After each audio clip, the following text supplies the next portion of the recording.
आप सभी को नमस्कार दोस्तों, मैं हूं जगन्नाथ मिश्रा और हमारे YouTube चैनल पे आप सभी का बहुत बहुत स्वागत है। दोस्तों, जैसा कि आप सभी अभी पिछले कुछ दिनों में लॉकडाउन लगा था, कोरोना जैसी महामारी चल रही थी, हम सभी घर में सो रहे थे। तो हम सभी की सुरक्षा के लिए, हमारे देश की सुरक्षा के लिए, हमारे देश के जो भी अफसर हैं, जैसे कि आप सभी देख रहे थे, प्रशासनिक अधिकारी या पुलिस अधिकारी या डॉक्टर्स की टीम, हम सभी की सुरक्षा के लिए लगातार 24 घंटे निरंतर मेहनत कर रहे थे।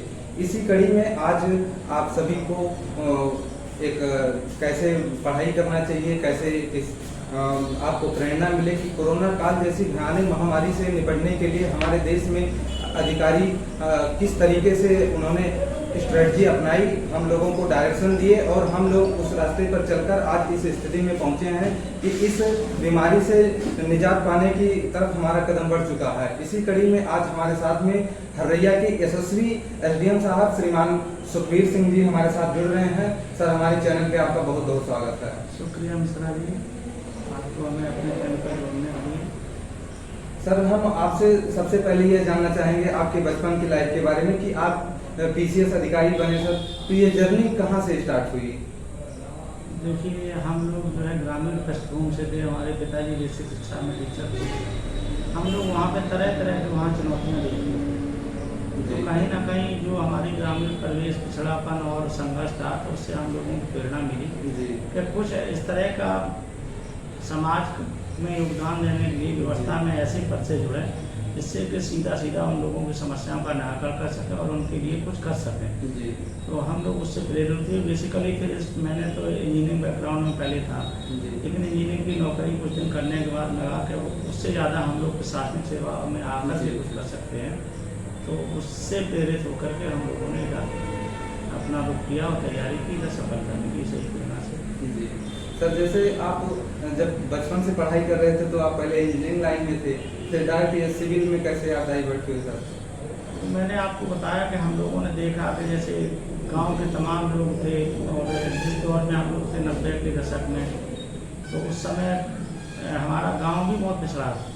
अभी कुछ समय पहले, अभी तक हम सर कहाँ पे है आपका गाँव? हमारा जनपद हर्रैया में गाँव है और वहाँ पे बेसिकली पहुँचने के लिए आज भी 3 किलोमीटर से पहले कोई सार्वजनिक साधन नहीं है। इलेक्ट्रिफिकेशन अभी 5 साल पहले ही हुआ है, 6 साल पहले।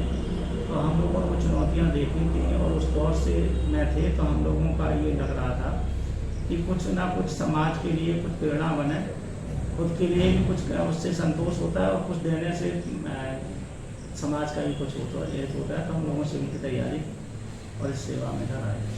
सर, जैसा कि आप जब पढ़ाई कर रहे थे तो आप बताए कि हम पिछड़े परिवार से थे, हमारा इलाका पिछड़ा था, तो इस बीच में जब सिविल की तैयारी आपके मन में आया कि मुझे सिविल की तैयारी करना है, मुझे अधिकारी बनना है, तो सर आप घर में किसको सबसे पहले बताए कि मुझे ये करना है? क्योंकि सर डर भी रहता कि कहीं फैमिली हमारी अलाउ करे या ना करे। घर में स्वाभाविक रूप से देखिए कि आजकल या शुरू से एक पक्ष होता है महत्वपूर्ण किसी भी पढ़ाई के लिए, कंपटीशन एग्जाम के लिए, पैसा। तो पैसा के रूप में एक स्रोत एकमात्र पिताजी होते हैं। तो सबसे पहले तो विचार विमर्श पिताजी से किया जाता है। पिताजी चूँकि मेरे शिक्षक थे, तो उन्होंने कभी भी हम लोगों को हतोत्साहित नहीं किया और सब लोगों को पढ़ने के लिए हमेशा प्रेरित किया। तो उन्होंने स्वीकृति दे दी, फिर हम लोग जो है उनके आशीर्वाद से लगे रहे और सफलता पाए। तो सर, जब आप तैयारी करने लगे तो आज के टाइम में बहुत सारे बच्चे पीसीएस की तैयारी कर रहे हैं और फेल हो जाते हैं, बहुत सारा उनको संघर्षों का सामना करना पड़ता है। तो आप अपनी स्ट्रेटजी बताएं सर कि किस स्ट्रेटजी के साथ में आपने उस टाइम पे पढ़ाई करना शुरू किया, इसकी तैयारी शुरू की आप? सर देखिए, ये बात सही है, जैसा आप कह रहे हैं कंपटीशन का दौर होता है और खास करके सिविल में जहाँ 1 लाख 1.5 लाख लड़के बैठते हैं और उन 1 लाख 1.5 लाख में से आपको 1000 लोगों में चयनित होना है। तो वो एक दौर होता है जिसमें आप देखते हैं कि आपके बीच से तमाम असफल होने वालों की संख्या बड़ी होती है, सफल होने की संख्या कुछ परसेंट में होती है, 0.1, 0.001%। लेकिन हमें एक चीज़ हमेशा धैर्य के साथ सोचना चाहिए कि उसी में से कोई ना कोई सेलेक्ट होना है और मुझे एक सीट अपने लिए बनानी है।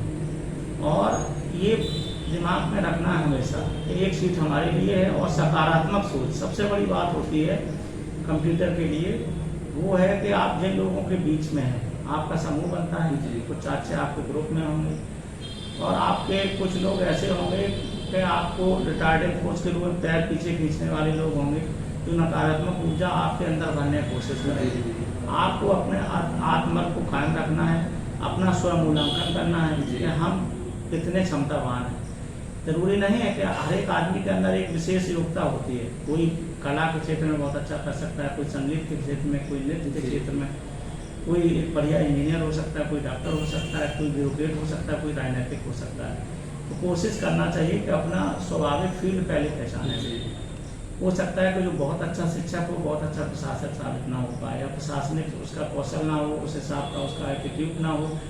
तो वो चीज़ जब आप पहचान लेंगे और सकारात्मक ऊर्जा के साथ, सकारात्मक लोगों के साथ में रहेंगे और सिस्टम पे विश्वास रखना पड़ेगा।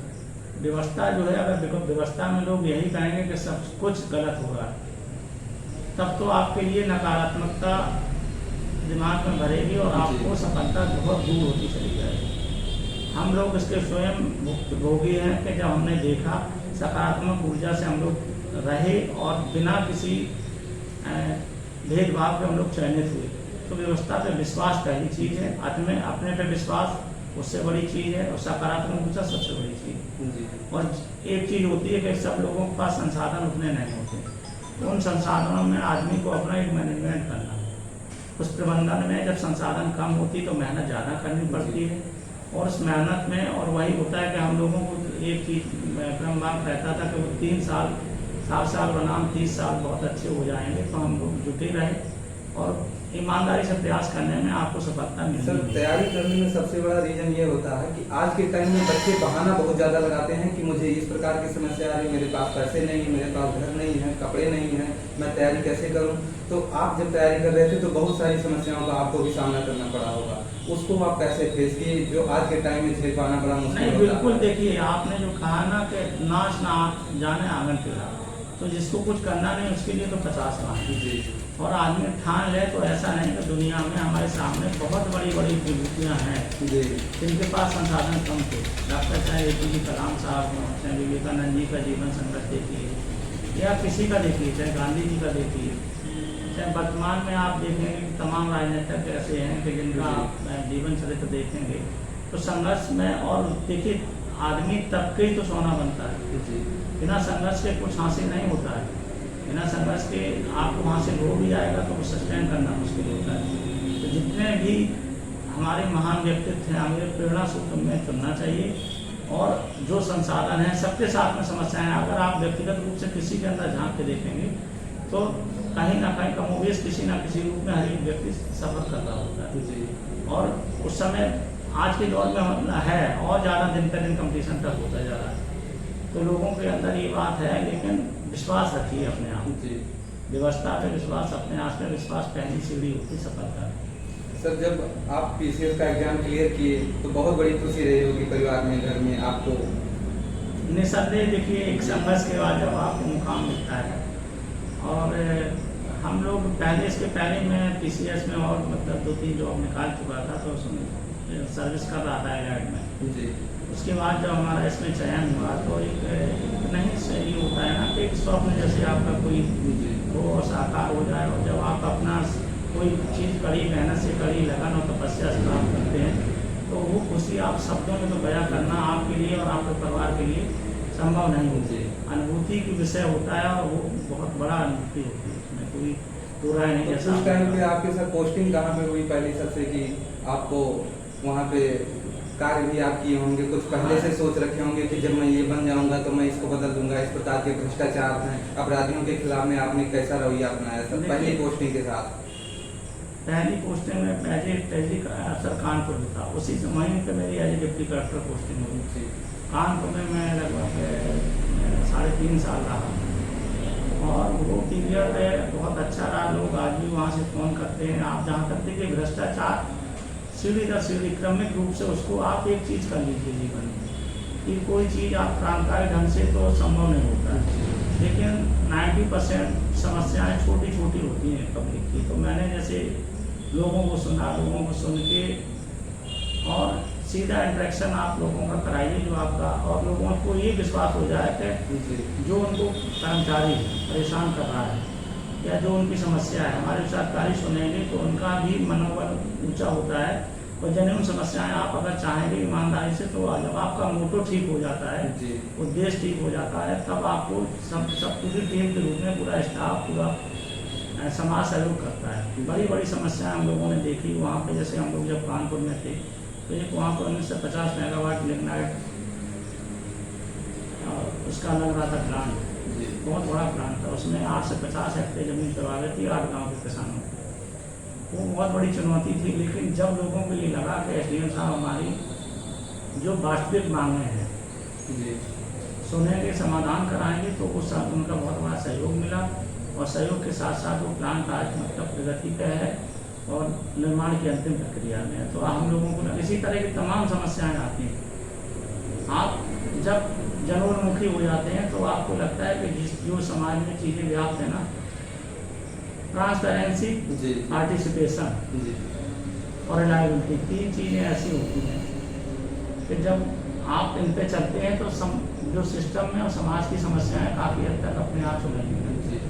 तब आप मानदंड क्लियर रखोगे, खुली आपकी रहेगी कार्यशैली, ट्रांसपेरेंट रहेगी, पारदर्शी रहेगी, तब पब्लिक को या किसी को आपके नाम पे लोगों का शोषण करने का मौका कम मिल पाता है। सर, जैसे आप हरैया तहसील में अभी आप सेवारत हैं, हरैया की इतनी बड़ी आबादी है, इतनी बड़ी स्कीम होती हैं, बजट आते हैं, समितियां होती हैं, तो इन सबको आप इतना कैसे इसको हैंडल करते हैं सर? देखिए, हरैया जैसे आपने कहा कि हरैया अपने आप ही एक जनपद है जी। हरैया में 15 से 35 राजस्व गाँव हैं, 6 ब्लॉक हैं, 7 कंप्लीट थाने हैं, 1 वांछित थाने हैं और बहुत बड़ा क्षेत्र है इसका। और जो आपने कहा कि नीतियाँ होती हैं, बजट होती हैं और तमाम योजनाएं और समस्याएं पब्लिक की हैं, वो हमेशा टीम भावना के रूप आपके साथ में। जैसे आप पेंडेमिक की बात कर रहे हैं, अगर कोविड हो तो कोविड में आपकी भूमिका बहुत महत्वपूर्ण हो जाती है एज ए लीडर जी। क्योंकि तमाम जगह पे डॉक्टर्स को, तमाम जगह को पुलिस को, तमाम जगह के विकास के अधिकारियों को समस्याओं का सामना करना पड़ता है। और वो सब आशा की नज़र से सबसे पहले देखते हैं अपने संबंधित सब डिवीजनल अफसर से, एसडीएम से। उनका पहला यही होता है कि हमारा समाधान कोई है, लॉ एंड ऑर्डर संबंधी अगर है कोई, या उनके साथ में कोई और दिक्कत आ रही तो वो सबसे पहले आपसे ही कॉन्टैक्ट करते हैं। तो हम लोगों का यही होता है कि कोशिश की जाती है कि आपस में मिल बैठ के अपनी रणनीति बना लें। जैसे अभी वैक्सीनेशन ही का चल रहा था, शुरू में लोगों के अंदर तमाम तरह की भ्रांतियाँ थीं। उस भ्रांतियों को दूर करने के लिए हम लोगों ने खंड विकास अधिकारी, सभी MOIC, जो सेक्टर मजिस्ट्रेट बनाए गए थे हमारे, जैसे तहसीलदार साहब, तहसील का प्रशासन, लेखपाल, कानूनगो साहबान, तो सब लोगों के साथ में यहाँ पर मीटिंग होती थी। मीटिंग के बाद अगले दिन का गांव का सिलेक्शन होता था। उस गांव के सिलेक्शन के साथ में पूरी टीम लगाई जाती थी, लोगों को अवेयर किया, लोगों से इंटरेक्ट किया। तो वो आज जब उस समय हम लोगों को 10 लोग निकालना मुश्किल पड़ते थे, आज किसी भी गांव में अगर वैक्सीनेशन भेजिए तो ये आता है कि साहब यहाँ पे बॉयज़ कम पड़ गए, डोज कम पड़ गए और भेजिए। तो ये धीरे धीरे आपके सबसे चीज़ होती है कि आपको अपना ध्यान रखना है और लोगों के बीच में अपनी कार्यशैली की विश्वसनीयता कायम करनी है। सर, जैसे आप हरैया में एसडीएम साहब के पद पर अभी हैं, तो सर यहाँ की समस्याओं को आपने कितना अभी तक ऑब्जर्व किया, या क्या आपके माइंड में ऐसा चल रहा है कि मुझे इसको सुधार कर यहाँ पे फिर रहना है? देखिए, समस्याएं तो देश में संसाधन और जनसंख्या उसका अनुपात कहीं ना कहीं असंतुलित। संसाधनों पर बहुत ज़्यादा दबाव है। दबाव के चलते जितनी भी चीज़ें आती हैं वो समस्या के रूप में आती हैं। क्योंकि सर सबसे पहले नए अफसर जो रहते हैं वो समस्या समझ नहीं पाते हैं। आपके इस बयान से नए अफसर को एक सीख मिलेगी कि मुझे समस्या पकड़नी कैसे। सबसे पहले तो यही है कि जब आप फील्ड में विजिट करेंगे जी, और कोई आदमी समस्या लाता उसकी सुन के, और एक तरफा नहीं, संभव है तो अपने स्टाफ से उसकी फीडबैक ले लीजिए। फीडबैक इम्पोर्टेंट होती है क्योंकि आदमी हमेशा अपना पक्ष बताता है, और भी तब भी समझ में नहीं आती तो आप मुआयना स्पॉट करिए, और उसके बाद दूध का दूध पानी का पानी हो ही जाता है जी। और जहाँ तक आपने कहा कि यहाँ की प्राथमिकता है, तो यहाँ की हरैया देखिए, इसमें एक बड़ा पार्ट है जो बाढ़ प्रभावित है। इस समय तत्कालीन तो हम लोगों को बाहर से देखना है कि बाहर से लोगों के हमारे 60-70 गाँव जो है 80 गाँव जो बाढ़ से प्रभावित होते हैं, तो हम लोगों का सबसे पहले फोकस है कि उन लोगों को इस बाढ़ में, और दूसरी इस समय जो बाढ़ व्यापी समस्या हुआ अपने कोविड की, कोविड पे हम लोग पहले से काम कर रहे हैं। बाढ़ का हमको एब्सोल्यूट काम करना है, तो उसमें हम लोगों ने वहाँ जाके लोगों के साथ में, एक आपका यहाँ पे लोलपुर विक्रम जोत का बंदा था, तो उसका 2 किलोमीटर का करीब 13 में उसका सैंक्शन प्रोजेक्ट था, रुका हुआ था। माननीय चंद्रमन पांडे सुदामा जी हैं, जो समाज सेवी लगातार समाज की सेवा करते रहते हैं, उन्होंने मांग भी उठाया था तो इसके वो बारे में। फिर वो रुका हुआ था। अब उसमें श्री चंद्रमन पांडे जी से वहाँ के जो प्रधान पंडित और लोगों में सबसे बात हुई, 2 दौर से 3 दौर की बात के बाद लोगों को समझ में आया, उनकी भी समस्या पर विचार किया गया, उसको भी कंप्लीट कराया गया, और वो उन लोगों के ग्रामीणों को समझाने और उनके सहयोग से, पार्टिसिपेशन से वो बंदे का काम करीब 20 दिन से चल रहा है और काफ़ी प्रगति पे है। और ये आपका 78 किलोमीटर का सेगमेंट, अगर बारिश थोड़ा सा खुली इधर 4-10 दिन तो हम लोग पूरा करा देंगे।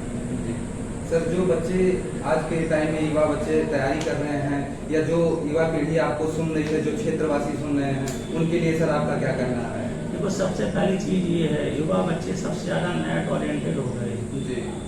तो उनको, बच्चों की जो तैयारी वालों के लिए तो हमारा संदेश सबसे ज़्यादा है कि सूचनाओं के इस भंडार में जी।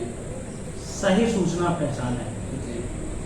कौन सी सूचना विश्वसनीय है, कौन सी झूठ है, उसमें बुद्धि लगानी है। और जैसा कि आजकल ज़्यादातर लोगों का, आप भी देखते होंगे, सोशल मीडिया पे, सोशल साइट्स पे समय ज़्यादा बर्बाद होता है। अब उनको उसी 12-15 घंटे में सब कुछ करना है, अपना सिलेबस भी पढ़ना है, अपनी और एक्टिविटीज़ करनी है, तो वो जो व्यसनी न बने सोशल मीडिया पे, काम की चीज़ें पढ़ें। और समाज से मेरा यही कि समाज में जो भी सामाजिक पॉलिसी आती हैं उनके बारे में जानें, सहभागिता करें। और सबसे महत्वपूर्ण जो इस समय चल रहा है वो चल रहा है कोविड का।